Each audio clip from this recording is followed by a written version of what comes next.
Welcome back to Project 15, Day 24. Genesis 39, Joseph's integrity. Pause. Pause.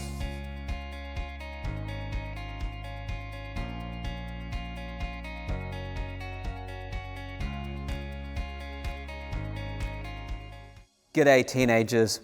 Well, today we're looking at some of the details of the life of Joseph. Joseph was the second youngest of Jacob's 12 sons. You will recall that Jacob had 12 sons, and these 12 sons became the 12 tribes of the ancient Israelites.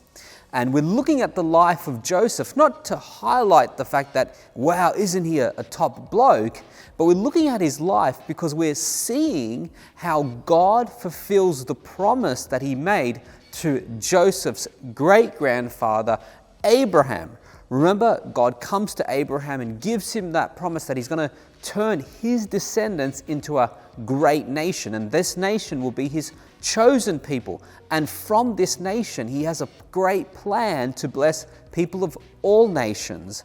And we're going to see by the end of the Bible that this plan ultimately lands on the person of Jesus Christ, because Jesus is a descendant of the ancient Israelites, and eventually he will go on to die for the sins of the world on the cross and to come back from the grave. So the reason why we're studying the history of these people is not just because they were real people in real history, in real time and space. It's because God was using their lives in order to build a chosen people. And you and I are now part of that chosen people. So we're going to read this line in Genesis chapter 39, where it says, "When Joseph was taken to Egypt by the Ishmaelite traders, he was purchased by Potiphar, an Egyptian officer. Potiphar was captain of the guard for Pharaoh, the king of Egypt." So where we last left off the story of Joseph, there was hostility and jealousy between Joseph and his brothers. Joseph was favored by Jacob above all of his children. And for this favorable reception from his father, Joseph was in tension with his brothers. And Joseph had a couple of dreams which his brothers reacted negatively to, and eventually they decide to kill him and change their mind. Instead, they sell him off to slave traders. Now, in Genesis chapter 39, we have these slave traders who sell Joseph again in order to make a profit.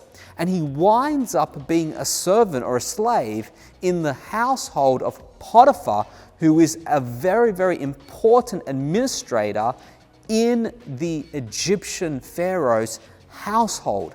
So Potiphar, we're told, is the captain of the royal guard. Egyptian pharaohs were obviously kings and significant people, and they had security detail. And Potiphar is the head of this security detail, meaning he would have been the one responsible for the security officials who guarded the pharaoh, his household, and everybody in his household. And Joseph ends up as a slave. Now, we don't know the name of this particular pharaoh who Potiphar was guarding. Now, I should point out that the Bible doesn't give us the year that all of this takes place. So we don't know the name of the Pharaoh who Potiphar was guarding. The Bible, or the ancient world, didn't have one standardized dating system. Nations and civilizations had their own dating systems, and it usually depended on who the king was at that particular time. So we don't have any strict chronology here, but we can say that this takes place sometime during the Middle Kingdom period of Egypt's history. So the Middle Kingdom period, we're talking about around 2000 to 1600 years before the time of Christ. That's roughly when Israel's patriarchs are alive. And Joseph winds up in Egypt. Now, the reason why this is important is because later on in the story, it's going to end up in a situation where Joseph's brothers also end up in Egypt. And it's from their time in Egypt that the nation will actually grow and the tribes of Israel will grow, such that eventually they get enslaved. And this leads to an event in biblical history called the Exodus. So this story really teaches us about how Israel ended up in Egypt. But as the text of Genesis chapter 39 continues, we'll notice that Joseph has a lot of talents. In fact, he is a highly competent man who wins the favor of Potiphar because of his administrative skills. So much so that Potiphar promotes Joseph. Joseph basically becomes the chief or the principal slave. He basically becomes the manager of Potiphar's household. Now, as head of the royal guard, Potiphar would have been quite a wealthy man. So not only did he have enormous responsibilities, but he had enormous wealth, and he sets Joseph up as the manager of his household and estate. Now, as the story goes, Potiphar's wife, who is unnamed in Genesis chapter 39, develops a liking for Joseph. Joseph is described as being not only a competent man, but a handsome man, and Potiphar starts to like him. Now, when Joseph refuses the advances of Potiphar's wife, she basically wants to commit adultery with him. She wants to sleep with him because she's attracted to him and his qualities. But Joseph refuses. And as you read the text, you'll notice that he turns down her advances. Joseph is a man of integrity. But in the process of turning down Potiphar's wife's advances, she grabs hold of his cloak and she keeps it, and she makes a false accusation against Joseph, claiming that he has attempted to rape her. Now, in the ancient world, your cloak or your coat often had some sort of insignia with your name on it, or your ranking or your position. So as a servant in the household of Potiphar, he obviously had some sort of garment which had some sort of title or some sort of insignia which showed who he was. So Potiphar had evidence that Joseph had attempted to rape her, even though it was a false claim. As a result of this false claim, Joseph is thrown into prison. Now, he's not executed. And the fact that he's not executed not only shows that God was with him and God had a plan and purpose for him, but it also shows that the evidence against him must have been quite limited. You see, on a charge of adultery or attempted rape in the ancient world, you would have been executed. And Potiphar would have had the authority to have Joseph executed. But the fact that he can't do that not only shows that God was with Joseph, but it also shows the fact that Joseph probably had a reputation for being a man who had integrity. So instead, he's thrown into the prison of the king, into the Pharaoh's prison, which means Joseph would have been in prison with political prisoners of the Pharaoh. And it's from this position, we're going to read in our next episode, that God uses Joseph very, very powerfully.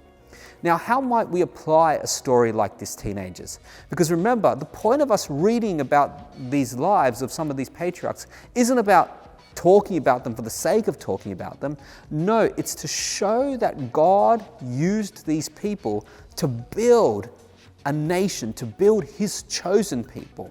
So it's really showing us the faithfulness of God and how God fulfills His promises.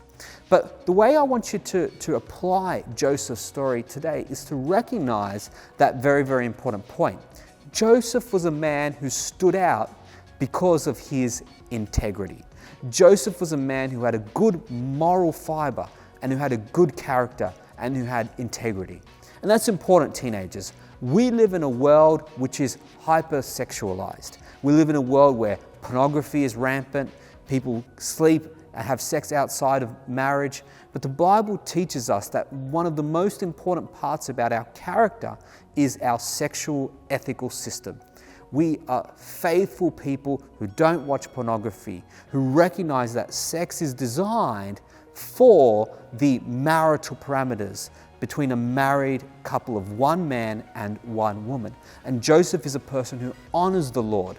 The very reason why he gives for not sleeping with Potiphar's wife is he wants to respect the sanctity of the marriage between Potiphar and his wife. And he also is a God-fearing man. So I want to encourage you, teenagers, are you God-fearing people? Are you men and women of God, people who have integrity, people who don't look to the outside world to get your morals and your values, but instead, are you people like Joseph who look to the Word of God and who look to live obedient lives? Because that's what it means to be part of the covenant people of God. That's what it means to be a chosen person, somebody who lives a holy life before God and before the world. So I want to encourage you to think about this message, teenagers. How can you be a person of integrity like Joseph? God bless you, and I'll see you next episode.